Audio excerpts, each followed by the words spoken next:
Qachon topshirgansiz shu sitologiyani? 20-yil. Sitologiya topshiribsiz, nega davolanmadingiz? Qolib ketdi. Tushundim endi. Qarang, bu yerda mana bunaqa narsada, ular nima uchun vahima qilishdi? Erta xavfsiz o'simta turibdi, polip degan. O'shaning uchun sizni rak deb vahima qilib yuborishdi ular. Men bu yerda onkologiya ko'rmadim. Baribir to'qimani olib tekshirib, endi bu hozir konservativ lecheniya bilan yo'qoladigan narsa emas, ozgina protsess chuqurroq.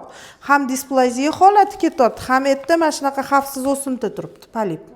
O'shaning uchun endi baribir o'simta bo'lgani uchun sizni ham ular vahima qilib bekorga vahima qildi demaymiz. Shunaqa vahima qilmasa sizlar bormaysizlar ham-da.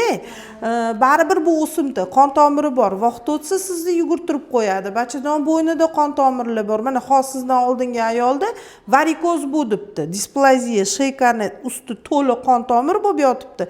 Ektocervix deymiz, kirush qismlar qalinlashib ketgan, deformatsiya bo'lib yotibdi. Sheyka bu varikoz debdi. O'shaning uchun bunaqa qilmasa ko'rinmaydi. Bo'ldi, varikoz ekan deb ular ham yuribdilar, mana yoshlari, katta ayol. O'shaning uchun aytibman, vahima qilgani bir tomondan to'g'ri, u ham osmondan olib gapirgani yo'q, ko'rgan narsasini gapirdi.